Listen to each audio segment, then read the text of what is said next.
Hello, everyone. Suzanne here. Happy summer. Um, or is it a happy summer? Um, I ask that because I have been revisiting um, some very, I think, important life lessons for me and maybe for you. In 1947, Viktor Frankl wrote the astonishing book, Man's Search for Meaning.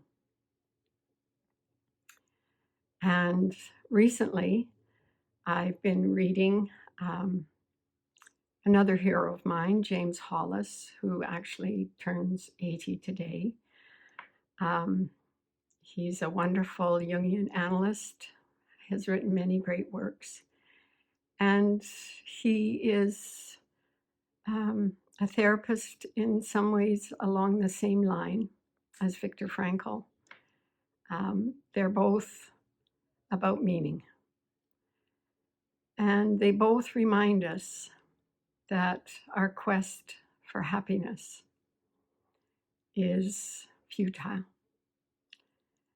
That as we grapple with the world now as it opens up and we are challenged by choices again, it's like, oh, well, now I could do this, or now I could do that, or should I change this job? Should I get that job? How do I feel about this relationship? Um, do I need to move on? Do I need to stay where I am? For a little while, COVID gave us a little release from all of that. We weren't bombarded with choice. And in some way, that was a great relief. It gave us the opportunity to experience what feels to me like a bit of a no man's land, where I'm between worlds, the world that was and who I was in that world, and the world as it's becoming. And what I notice is that we often, when we are in this no man's land, where the usual signposts and relationships that we would normally flow in and out of aren't there in the same way, that we are adrift. We can feel quite lost. And as we are in this lostness, we can often become critical that there's something I'm doing that's wrong. And we can often start to look and start to put pressure on ourselves about what we should do, what we shouldn't do. But what James Hollis and Viktor Frankl remind me is that it's not about happiness, and that the question isn't to be asked, what can life give me? It's what can I give life? It is taking a moment to be still with ourselves in this time and to ask the deep question, what is calling me? What is life asking from me?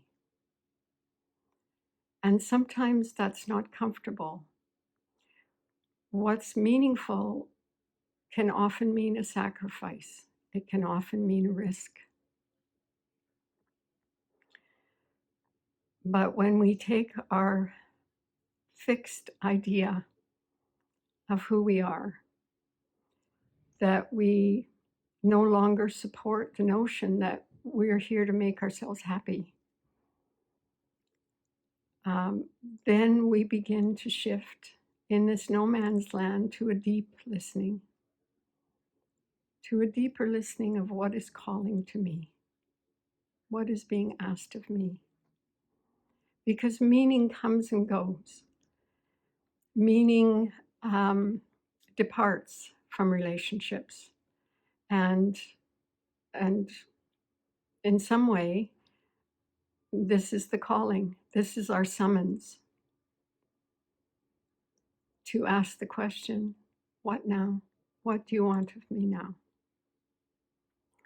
I just want to finish with this lovely quote from Viktor Frankl's book. For the first time in my life, I saw the truth as it is set into song by so many poets, proclaimed as the final wisdom by so many thinkers. The truth that love is the ultimate and highest goal to which man can aspire. Then I grasped the meaning of the greatest secret that human poetry and human thought and the belief have to impart. The salvation of man is through love and in love.